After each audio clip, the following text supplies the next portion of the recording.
네, 오늘 예수와의 만남 9번째 시간이고요. 그리고 마지막 시간이기도 합니다. 다음 주부터는 우리 새생명 축제 그리고 12월에 있는 시간들을 통해 또 다른 말씀을 함께 살펴보도록 하겠습니다. 오늘의 말씀의 주제는 다시 회복이라는 주제로 함께 말씀을 살펴봅니다. 여러분, 이름은 아이덴티티, 곧 정체성을 의미합니다. 그래서 어떻게 불리느냐, 어떤 이름으로 사느냐는 우리가 인생을 시작할 때 정말 중요한 부분이라고 생각이 됩니다. 그래서 부모가 자녀의 이름을 지을 때도 반드시 의미가 있어야 하고 목적이 있게 지어야 할 것입니다. 어떤 부모는 사람들에게 자녀가 각인되는 삶을 살기를 원해서 이름을 특별하게 짓기도 하고, 어떤 부모는 이름이 흔하게 불리지 않기를 바라서 발음을 어렵게 해서 짓기도 합니다. 왜냐하면 이름은 그냥 부르는 소리가 아니라 그 사람에 대한 정체성이기도 하고 첫 번째 기도이자 첫 번째 축복과 같은 상황이기 때문입니다. 이름에 대한 생각을 하다가 궁금해서 제가 특이한 이름을 가진 식당을 한번 검색해 봤습니다. 여러분, 어떤 업종의 가게인지 한번 맞춰보시기 바랍니다. 첫 번째 가게 이름은 버르장머리입니다. 어떤 업종의 가게일까요? 네, 이 가게는 미용실입니다. 버르장머리. 고마우신, 어떤 가게일까요? 신발 가게. 잘 맞히시네요. 한국 코스닥 치킨집이고요. 꼬랑내. 네, 양말 가게고요. 이거 맞춰보세요. 이노무스키. 네, 스키 용품 대여점입니다. 그 외에도 익산에 여러분 보셨을 텐데요. 킹크랩 가게였던 개판 5분 전이 있었죠. 폐점했습니다. 같은 이름으로 개판 5분 전 해가지고 애견샵도 있습니다. 브랜드 까투리 알죠? 그 옆에 까투리 옆집이 있고요. 맛 없는 집도 있다라는 것을 또한 앞에서 볼 수 있습니다. 사람들에게 각인되기 위해서 특이하게 이름을 지었다라는 거죠. 여러분, 가게도 이름을 걸고 장사를 합니다. 그리고 사람은 이름을 걸고 인생을 살아가죠. 오늘 본문에 예수와의 만남을 가진 한 사람이 등장을 합니다. 그 사람의 이름은 우리가 너무 잘 알고 있는 삭개오라는 사람이죠. 저는 담임이 되고 나서 정식적으로 삭개오를 중심으로 설교를 한 적이 없습니다. 그럼에도 우리는 이 이야기를 너무 익숙하게 잘 알고 있습니다. 저도 다른 본문의 말씀을 하면서 삭개오를 몇 번 언급한 적이 있습니다. 여러분, 한국어로 삭개오라고 하면 그 이름이 좀 생소하게 들릴 수 있죠. 왜냐하면 우리나라에 삭시는 없기 때문입니다. 그런데 헬라어로 삭개오라는 말은 자카이오스라는 단어를 사용합니다. 이게 이름이에요. 자카이오스라는 이름이에요. 삭개오의 이름의 뜻은 정결하다, 깨끗하다, 결백하다라는 뜻을 가지고 있습니다. 이는 이 사람의 신분이 유대인으로서 이 사람이 출생했을 때 그의 부모는 적어도 그 이름답게 정결하고 깨끗하기를 원한다라는 것을 충분히 알 수 있는 이름입니다. 그래서 이런 이름을 한국식으로 표현한다면 이제 정결 형제님 혹은 깨끗 자매님, 신실 형제님이라는 식으로 표현할 수 있을 것입니다. 그래서 그 당시에 누가 들어도 삭개오라는 그 이름은요, 하나님과 관련된 이름이고 그리고 신앙적인 이름이죠. 오늘날 이름으로 말한다면 찬양이, 은혜, 하영이, 찬영이, 요한이, 사무엘, 이런 이름들이 유사할 것입니다. 그리고 그 이름을 가지고 있는 사람들을 향해서 많은 사람들이 기대를 해요. 그 이름에 걸맞게 잘 살고 있는가라는 거죠. 기대할 겁니다. 저도 기대할 사람들이 많아요. 기대를 해야 됩니다. 이 삭개오라는 그 이름이 그런 의미를 가지고 있어요. 그런데 그는 이름과는 정반대로 아주 더럽고 추악하고 못된 삶을 살고 있음을 알 수 있습니다. 이는요, 그가 하나님 앞에서 이름과 삶이 완전히 어긋났다라는, 어긋난 삶을 살고 있다라는 것을 알 수 있는 거죠. 그런 그가 오늘 누구를 만나냐면 예수님을 만납니다. 오늘 본문을 살펴보면서 삭개오의 삶을 들여다보시고요. 그리고 우리가 예수님과의 만남 속에서 우리는 어떠한 삶의 정체성을 가지고 살아가야 될지를 함께 살펴보기를 소망합니다. 우리 1절과 2절의 말씀을 같이 한번 본문으로 한번 들어가 볼까요? 같이 읽겠습니다. 예수께서 여리고로 들어가 지나가시더라. 삭개오라 이름하는 자가 있으니 세리장이요 또한 부자라. 아멘. 간단한 소개 같지만 여기에는 굉장히 많은 정보가 들어 있습니다. 오늘 본문의 배경은 예수님께서 이제 곧 십자가를 지시기 위해서 예루살렘으로 가시던 도중입니다. 그 중에 도중에 여리고라는 것을 지금 통과하는 장면이 1절에 소개됐죠. 그 과정 속에서 삭개오라는 사람이 등장을 하기 시작해요. 그리고 그가 어떤 사람인지 두 가지의 특징을 설명하고 있습니다. 첫 번째는 뭐죠? 세리장이었다라는 거죠. 두 번째는 뭡니까? 부자였다라는 거예요. 여러분, 제가 세리가 어떠한 사람인지는 예수님께서 제자 레위를 부르실 때 제가 설교를 통해서 이미 설명한 적이 있습니다. 여러분, 세리는 세금을 징수하는 사람이죠. 당시 이스라엘은 로마의 식민지였고 로마는 이 식민지의 현지인들에게 일부의 세금을 징수하는 역할을 세리들에게 맡겼다라는 것입니다. 자, 그런데 이들은 같은 민족 유대인들에게 세금을 받을 때 원래 받아야 될 금액보다 어떻게 받아요? 훨씬 높게 측정해서 받았다라는 거죠. 부당하게 사람들에게 돈을 갈취한 것입니다.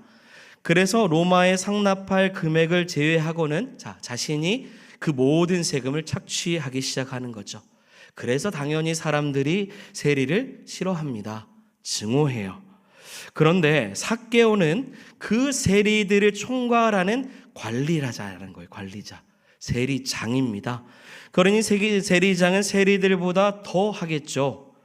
당시 역사를 보면요, 세리장은요, 여러분 유대 사람들에게 세금을 걷기 전에 먼저 본인이 정해진 로마에 상납할 세금을 미리 선불로 냅니다. 그 다음에 백성들에게 가서 자기가 먼저 로마에 선불로 낸 그 세금의 몇 배 혹은 몇십 배가 되는 돈을 여러분 주관적으로 정해서 돈을 거두기 시작하는 사람입니다. 그런데 그런 일을 혼자 할 수 없으니 부하 직원인 세리들을 뽑고 돈을 받게 하는 거죠. 그러니까 진짜 나쁜 사람은 누구냐면 세리가 아니라 그 위에 있는 세리장일 수 있다라는 거죠. 그 세리들을 고용한 관리하는 세리장이죠. 그래서 세리도 꽤 부자였는데 세리장은 훨씬 더 큰 부자였다라는 거죠. 그러나 그가 부자가 된 것은 가난하고 압제당한 백성들의 피눈물 같은 돈을 받았기 때문입니다. 그러니 여러분, 세리들도 그 당시 손가락질을 받으니 세리장은 어떠하겠습니까? 나라 팔아먹은 놈, 반역자, 공적인 죄인으로 사람들에게 낙인 찍힌 것이죠. 그래서 여러분 7절에 보면요, 사람들이 이 삭개오를 보고 수군거릴 때 뭐라고 말하냐면 저 사람은 죄인이라 라고 주저없이 이야기하는 거예요. 자, 또 하나 세리장이면서 또 하나 뭐였습니까? 부자였죠. 여러분, 유대인들에게 있어서 부자라는 타이틀은 굉장히 좋은 타이틀로 여길 수 있습니다. 거부감이 없어요. 오히려 부유함은 하나님께서 그 사람에게 복을 주셨다라는 것으로 믿기 때문입니다. 여러분, 부자가 되는 것은 나쁜 일이 아닐 것입니다. 단지 어떤 부자가 되느냐가 문제인 것이죠. 부자라는 말이 다 나쁜 것이 아니죠. 문제는 돈의 양이 아니라 뭐예요? 돈의 방법일 것입니다. 여러분, 삭개오는 부자였습니다. 큰 부자였어요. 그러나 그의 직업이 수식어처럼 늘 붙었습니다. 뭐라고요? 세리장이라고요. 사람들은 그가 부자라고 해도 부러워하지 않아요. 오히려 세리장이라고, 죄인이라고 손가락질을 하기 시작한 겁니다. 그래서 삭개오가 사람들 사이에 지나가면 수근수근 되기 시작하죠. 눈을 흘리기도 하고 째려보기도 하고 적개심을 풀기도 불태우며 또한 그렇게 바라보기도 합니다. 여러분, 나를 미워하는 사람이 한 사람만 있어도요, 여러분, 인간관계가 굉장히 참 힘듭니다. 그런데 모든 사람이 나를 미워한다면 그 자리가 그냥 여러분 지옥의 공간이 될 수 있죠. 지금 그런 삶을 누가 살고 있냐면 삭개오가 살고 있는 거예요. 적어도 사회에서 세리장까지 지내고 있었으면 누가 나를 좋아할지, 누가 나를 싫어하는지 금방 눈치챘을 겁니다. 그러니 삭개오는요, 사람이 많이 모여 있는 곳을 피해 다니는 습성이 분명히 있었을 것입니다. 오늘 본문에도 그런 특징의 모습을 보여요. 오늘날로 이야기하면 대인기피증이죠. 사람들과 함께 하지 않는 겁니다. 친구도 없습니다. 사람들이 나를 미워하고 부자임에도 권세를 가지고 있음에도 늘 사람들과 어울릴 수 없어서 멀찍이 떨어져 지내는 사람이 누구냐면 삭개오라는 거예요. 자, 그런데 여리고에서 소문난 죄인이고 그리고 정말 용서 못할 악인이었던 삭개오가 놀랍게도 여리고에서 예수님이 오신다라는 소식을 듣고 예수님을 보길 원한다라는 거예요. 3절의 말씀 같이 읽어보겠습니다. 그가 예수께서 어떠한 사람인가 하여 보고자 하되 키가 작고 사람이 많아 할 수 없어. 아멘. 여러분, 삭개오는 예수님이 어떤 분이신지 궁금했습니다. 이미 예수님에 대해서 어느 정도 알고 있었고 긍정적인 생각을 가지고 있었던 걸로 이해가 됩니다. 그러니 예수님을 보길 원했던 거죠. 예수님의 제자 중에서 세리가 있었으니 그와 친분이 있어서 예수님에 대한 이야기를 들었을 수도 있고, 그렇지 않아도 예수님은 이미 그 당시에 많은 사람들에게 유명한 사람이기 때문에 기본적으로 예수님에 대해서 충분히 알고 있었던 겁니다. 그런데 삭개오가 그런 예수님에 대해서 정보나 어떤 지식을 원하는 것이 아님을 알 수 있어요. 지금 오늘 3절의 말씀에 보면 그 이상으로 예수님을 알고 싶었다라는 표현이 나오고 있습니다. 바로 3절에 어떤 표현입니까? 보고자 하되라는 거예요. 여러분, 이건 단순히 눈으로 본다라는 의미가 아니에요. 이 단어는 보다, 알다, 경험하다, 느끼다라는 뜻을 가지고 있어요. 곧 예수님을 뭐 하고 싶어요? 내가 경험하고 싶다라는 거예요. 이미 들었어요. 알고 있어요. 하지만 인생 가운데 그 예수님이 누구신가를 보고자 만나고 싶었고 경험하고 싶었던 겁니다. 여러분, 그는 분명히 인생에 문제가 있었습니다. 그리고 진짜 문제는 외적인 문제가 아니죠. 여러분, 그가 돈이 없습니까? 아니면 권세가 없습니까? 몸이 아프다고 표현이 되어 있습니까? 아니죠. 전혀 아닙니다. 외적인 문제가 없어요. 그의 진짜 문제는 어디에 있어요? 내적인 문제죠. 영적인 문제입니다. 그가 이 대저택에 살고 있었을 수도 있고 번쩍거리는 반지를 10손가락에 다 낄 수 있는 부유함을 가지고 있는 사람일 수도 있고요. 비싼 목걸이를 차고 종들을 많이 거느릴 수 있으며 그 당시에 최고로 비싼 낙타에 오늘날로 하면 비싼 자가용 자동차를 말하죠. 이런 것을 충분히 타고 다닐 수 있는 부유함을 가지고 있는 외적으로는 전혀 문제가 없는 사람이었을 것입니다. 그런데 여러분, 원래 자신이 초라하다고 생각하는 마음이 생기면 자신을 더 치장하기 시작을 해요. 그래서 여러분, 오해하지 말고 들으세요. 남자분들 50세가 넘어가면서 원래 안 하던 금목걸이 차고 다니시는 분들, 독수리 벨트 크게 차고 다니시는 분들, 반지 막 큰알 다니고 다니시는 분들, 이런 거 왜 하냐면요, 오해하지 마세요. 원래 하셨다면 상관없어요. 갑자기 하시면 자기의 몸이 초라함을 감추는, 치장하고 지탱하는 모습이 될 수 있다라는 거죠. 나중에 제가 50세가 돼서 그 하면 꼭 얘기하십시오. 목사님, 그거 아닙니다라고요. 그런데 진짜 삭개오 문제는 외적인 문제가 아니라 어디에 있어요? 마음의 문제죠. 관계 문제입니다. 친구가 없어요. 아무리 화려한 삶을 살아도 그와 함께 지내려고 하는, 밥 한 끼 먹는, 사랑하는 사람이 없다라는 거예요. 그래서 삭개오는 단지 예수님이 어떠한 사람인가에 대한 호기심을 가지고 있었던 것이 아니라 예수님을 만나고 싶었고 경험하고 싶었어요. 왜요? 모든 죄인의 친구라고 들었고, 그리고 세리와 함께 다니심을 보게 되었고, 장녀들과 식사하시는 예수님은 도대체 어떤 분이시기에 그 예수님은 그런 사람들과, 나 같은 사람과 함께 하시는가에 대해서 경험하고 싶어요. 그래서 그가 예수님을 볼 수 있는 나무 위로 올라가기 시작합니다. 너무 잘 아는 말씀이죠. 4절의 말씀 같이 크게 한번 읽어보겠습니다. 앞으로 달려가서 보기 위하여 돌무화과 나무 위에 올라가니 이는 예수께서 그리로 지나가시게 되밀어라. 아멘. 네, 옛날에는 뽕나무라고 했는데 돌무화가 나무입니다. 기둥은 짧고요, 가지는 넓게 퍼져 있는 나무예요. 그래서 나무에 오르는 것 자체는 그렇게 어렵지 않는다고 이야기를 합니다. 하지만 삭개오로서는 큰 결심이 필요한 거예요. 여러분, 세리장이었던 삭개오는 그 당시 어느 정도 나이가 있었습니다. 그가 나무에 올라가는 모습이 그렇게 자연스럽지는 않았을 까 어린아이가 아니잖아요. 생각해 보세요. 제가 여러분들이 교회를 오시는 교회 저기 입구에 큰 소나무 위에 올라가서 여러분들이 오늘 주일 예배 오나 안 오나 위에서 쳐다보고 있다면 여러분들이 저를 어떻게 생각하겠습니까? 다 큰 어른이, 그것도 목사님이 무슨 짓을 하나 싶어서 오다가 돌아가실걸요? 삭개오도 마찬가지입니다. 예수님을 경험하기 위해서 나무에 오른다라는 결단은 굉장히 큰 결단이에요. 여러분, 이렇게 한번 생각해 봤으면 좋겠어요. 여러분, 믿음에 대해서 한번 생각해 보면, 믿음에는요, 앉아 있기만 하는 믿음이 아니라 여러분, 어느 때는요, 나무에도 올라가 보는 믿음이 필요한 것 같습니다. 그런데 예수님 앞에 당당하게 나아가지 못하는 삭개오가 나무 위에 올라갔어요.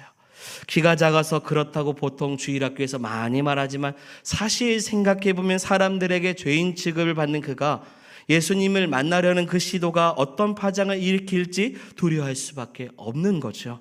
그래서 그는 예수님께서 지나가시는 길에는 그 길에 나무 위에 올라가서라도 그곳에서 예수님을 한번 보고자 했던 겁니다. 그 예상대로 예수님은 그 길로 지나가기 시작해요. 자, 이제 핵심 말씀이에요. 이제 5절의 말씀을 같이 보겠습니다. 예수께서 그곳에 이르사 쳐다보시고 이르시되 삭개오야 속히 내려오라 내가 오늘 내 집에 유하여야겠다 하시니. 아멘. 자, 여러분, 말씀을 꼼꼼하게 읽어보면요, 누가복음을 기록한 누가가 이 부분을 흥미롭게 기록하고 있음을 알 수 있습니다. 분명히 예수님이 오시기를 기다리고 있던 사람이 누구였습니까? 삭개오죠. 또한 그가 원하는 대로 예수님께서 오시는 길을 지금 조금씩 자신에게 다가와 있는 모습을 누가 먼저 보겠어요? 삭개오가 보았을 것입니다. 그런데 성경은 삭개오가 예수님을 봤다라는 부분을 정확하게 생략해 버립니다. 그리고 그 반대로 누가 먼저 그를 보셨냐라고 이야기하냐면, 예수께서 그곳에 이르사 쳐다보시고, 누구를 보신 거예요? 삭개오를 본 거예요.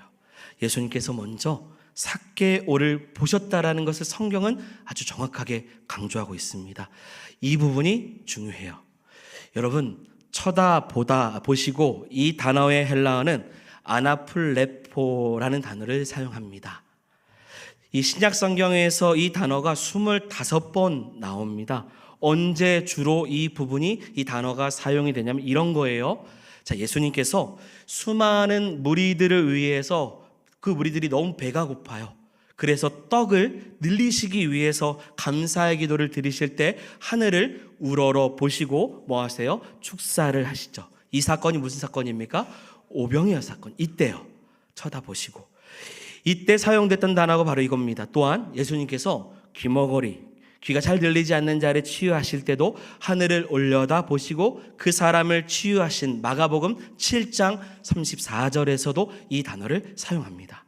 또한 예수님께로부터 두 번에 걸쳐 안수를 받고 눈먼 자의 눈이 떠질 때도 여러분 이 단어가 사용이 되었어요.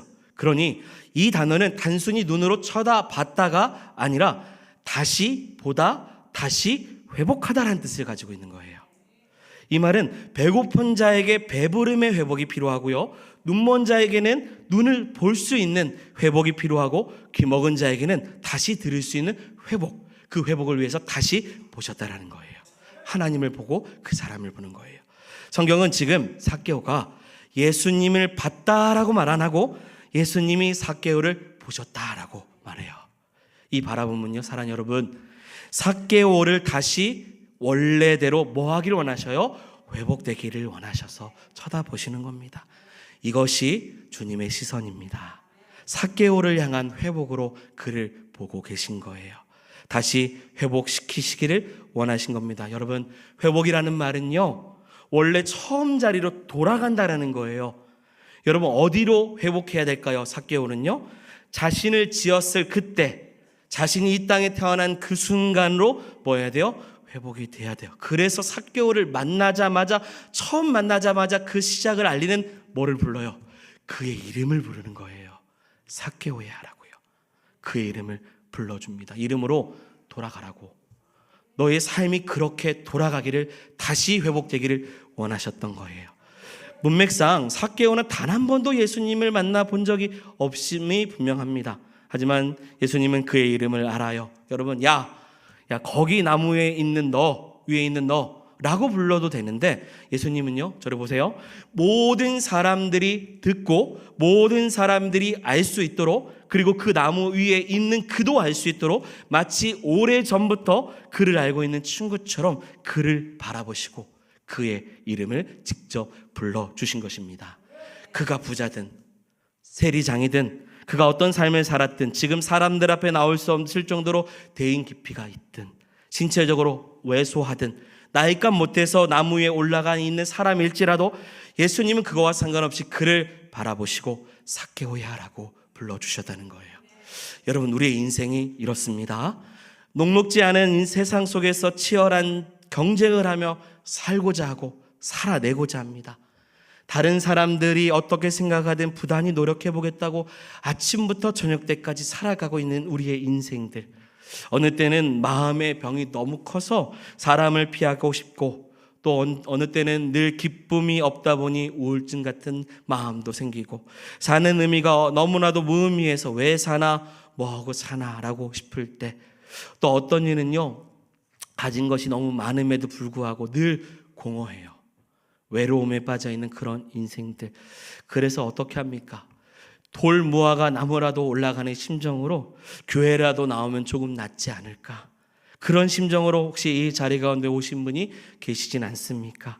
예수님의 이름이라도 좀 들으면 낫지 않을까, 세상 죄에 눌려있는 나의 죄책에서 잊어보려고 이 자리에 한번 나왔는데, 그런데 그런 나를 주님께서 먼저 경민아, 영원아, 이렇게 친밀하게 이름을 먼저 불러주시는 거예요. 그때 마음이 뜨거워지고 눈물이 날 수 있죠. 여러분, 예배 가운데 눈물이 나는 것은 또 하나님 주시는 은혜 가운데 하나입니다. 내가 아직 아무것도 안 했는데 그냥 주님이 이미 다 알고 있는 것처럼, 내가 한 것은 돌 무화과 나무에 올라간 것뿐인데, 마치 교회에 그냥 왔을 뿐인데, 나를 다시금 회복시키시려 주님께서 내 이름을 불러주신다는 것, 주의 음성을 듣는 것이 은혜입니다. 그래서 여러분들에게 말합니다. 여러분, 교회를 그냥 왔다가 그냥 가지 마시고요, 적어도 이렇게 표현하고 싶어요. 돌무화과 나무 위에 오를 수 있는 마음과 믿음으로 예배를 여러분 서시기 바랍니다.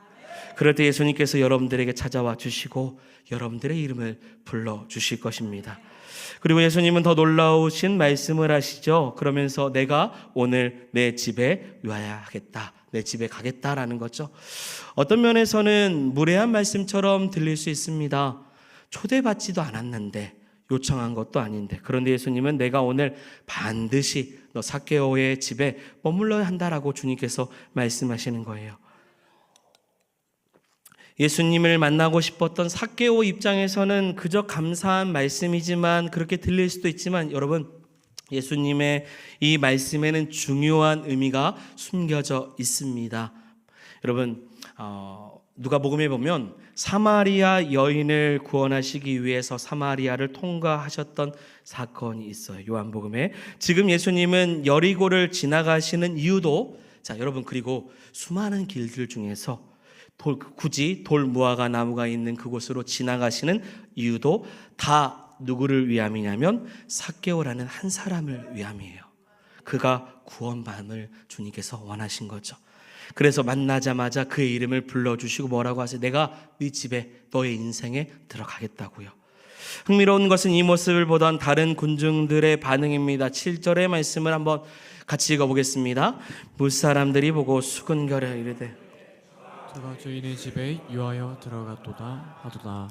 그들의 눈에는 예수님이 죄인의 집에 들어가는 것처럼 보여요. 맞죠? 죄인 맞습니다. 죄인과 만나는 것을 즐겨 한다고 수근거리기 시작합니다. 하지만 여러분, 실제 그렇지 않습니다. 우리 예수님은 죄를 즐기러 가시는 것이 아니라 뭐예요? 죄인을 구원하러 가시는 거예요. 죄인들을 죄에서 벗어나게 하시려고 그의 인생에 찾아와 주시는 겁니다. 여러분, 예수님은 죄로 가득한, 죄인으로 충만한 이 땅에 오신 이유가 결국 죄인들의 친구, 우리의 친구, 그 죄인의 삶을 회복시키시기 위해서 오셨다라는 것입니다. 이 일이 예수님께서 이 땅에 오신 근본적인 이유입니다. 그래서 누가복음의 핵심 말씀 중에 하나가 오늘 본문에 등장해요. 10절의 말씀입니다. 같이 읽겠습니다. 인자가 온 것은 잃어버린 자를 찾아 구원하려 함이니라. 아멘. 지금 예수님은 그 사명을 충실하게 감당하고 계시는 거예요. 여러분, 삭개오의 집에 예수님께서 가시면서, 그리고 그 집에 있으면서 많은 대화가 분명히 있었을 것입니다. 그런데 그 이야기는 성경에 기록되지 않았어요. 다만 어떤 대화가 오고 갔는지가 중요하지 않게, 여러분, 8절에 이 사건을 통해서 삭개오는 예수님을 만났고 결단의 삶이 되었습니다. 우리 8절의 말씀 보겠습니다. 삭개오가 서서 주께 여짜오되 주여 보시옵소서, 내 소유의 절반을 가난한 자들에게 주겠사오며 만일 누구의 것을 속여 빼앗은 일이 있으면 내 갑절이나 갚겠나이다. 아멘. 여러분, 다시 앞으로 가서 얘기하면 삭개오는 예수님을 보고자 했습니다. 그리고 그 보고자 함은 예수님을 경험하고 싶었던 거예요. 그리고 그의 바람대로 삭개오는 예수님을 만났습니다. 그런데 이 만남은 잘 보면 예수님의 주도적인 만남이었습니다. 그를 이미 아셨고 그의 이름을 아셨고 그의 삶을 아셨어요.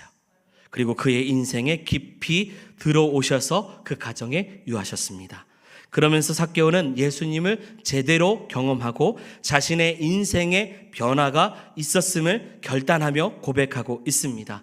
여러분, 어떤 죄인이든 어떤 삶을 살든 예수님을 인격적으로 경험하면 여러분 삶의 방향이 바뀌는 결단이 반드시 따라오는 줄 믿습니다. 여러분, 예수님 만나셨습니까? 그러면 삶의 변화가 반드시 이와 같이 일어날 수밖에 없다라는 거예요. 여러분, 삭개오의 사건이 성경에 기록된 이유는요, 이거예요. 예수님의 구원의 역사 속에서 예수님을 영접하기를 원하는 사람, 보기를 원하고 만나기를 원하는 사람과 예수님께서 잃어버린 영혼을 살리고자 하시는 그 사명이 어떻게 만났는지를 보여주고 있는 말씀입니다. 예수님과의 만남은요, 일방적이지 않아요. 한쪽에서는 찾으시는 사랑으로, 다른 쪽에서는 영접하는 결단으로 함께 이 사건이 일어난 거예요. 이 말은요, 나를 구원하시고자 하시는 하나님의 사랑이 필요하고 내가 죄와 사망에서 건진받기를 원하는 나를 구원하신 예수님을 영접하고자 하는 결단이 반드시 필요하다는 겁니다. 여러분, 이 결단이 저와 여러분들에게도 필요합니다. 그리고 다음 주에 있는 새생명 축제를 통해서도 필요한 줄 믿습니다. 왜냐하면 모든 사람이 예수님을 만나야 되고 예수님은 잃어버린 영혼을 지금도 찾고 계시기 때문입니다. 분명히 돌 무화과 나무 위에 올라가는 일은 쉽지 않습니다. 내가 전도해야 할 영혼이 교회에 오는 것은 정말 쉽지 않습니다. 그러나 듣지도 않고요, 보지도 않았으면 아무도 돌 무화과 나무 위에 올라가지 않을 것입니다. 교회 갈 생각조차도 하지 못해요. 그래서 우리가요, 올라갈 마음이라도 생길 수 있도록 예수님을 반드시 전해야 될 줄 믿습니다. 그러면 예수님께서 여리고를 지나가시다가 그 돌 무화과 나무에 있는 저와 그리고 여러분들이 복음을 증거하고자 하는 그 영혼들을 다시 회복시키시는 지으신 목적대로 우리를 창조하신 대로 자녀 삼으시고 하나님의 형상으로 회복되게 하시는 귀한 축복을 더해 주실 줄 믿습니다. 사람의 변화는 한순간입니다. 예수님 제대로 만나시면요, 조금 나아지는 정도가 아니라 완전히 방향이 바뀌는 변화가 있습니다. 이런 축복을 여러분 예수님과의 만남을 통해서 저와 여러분들의 삶 가운데 있기를 소망합니다. 변화되셔야 돼요. 그리스도를 온전히 만나셔야 되고요, 예수님을 영접하시고 그리고 예수님과 함께하는 삶으로 나를 먼저 바라보시고 나아가는 삶이 되길 원합니다. 말씀을 정리하겠습니다. 사랑하는 여러분, 삭개오는 이름과 삶이 완전히 어긋난 사람이었습니다. 정결, 깨끗함이란 이름을 가지고 있었지만 가장 더럽고 잔인한 방법으로 돈을 벌며 살아가는 인생입니다. 그런데 그런 삭개오를 예수님이 찾아가 주셨고 나무 위에 숨듯이 올라간 그를 먼저 보시고 그의 이름을 부르시고 집에 들어가셔서 마침내 그의 삶을 완전히 뒤집어 놓으셨습니다. 오늘도 이런 귀한 축복이 저와 여러분들 가운데 있기를 소망하고, 신앙이라는 이름표만 여러분 가지고 있지 않고요, 그리스도인이라는 이름의 정체성에 합당하게, 이름에 걸맞게 다시 회복하는 인생, 그래서 변화되는 인생, 결단하는 인생, 이렇게 살아가는 저와 여러분들이 되기를 주의 이름으로 축원드립니다. 아멘. 오늘 함께 찬양하겠습니다. 주님 내 이름 아시고 내 생각도 아시고 우리의 삶의 주인 되시는 주님께서 우리의 모든 삶을 주관해 주실 줄 믿고 함께 찬양하기 원합니다. 내 이름 불러주시고 내 삶의 주인 되시는 내 맘에 노래 되시는 그는 나에게 크신 나의 예수님. 삶의 무게가 내 맘을 누르고 버티림 없는 시간을 지날 때 예수만 의지하는 삶 되기 원하네. 주 붙드네 주님 시선을 우리에게 주의 은혜로 감당케 하시네. 예수로 사는 인생 책임져 주시니 주께 맡기네. 우리 한 번 더 고백하겠습니다. 내 이름 불러주시고 내 이름 우리의 삶의 주인 되시는 내 삶의 주인 되시는 내 맘에 노래 되시는 그는 크신 나의 예수님. 내 안의 모든 염려는 내 안의 모든 염려는 절실한 기도 되리라. 답답한 현실 속에서 주만 온전히 바라봅니다. 우리 같이 고백하겠습니다. 삶의 무게가 내 맘을 누르고 버티림 없는 시간을 지날 때 우리가 예수만 의지하는 삶 되기 원하네. 주 붙드네 주님 시선을 거두지 않으사 주의 은혜로 감당케 하시네. 예수로 사는 인생 책임져 주시니 주께 맡기네. 예수로 사는 인생 책임져 주시니 주께 맡기네.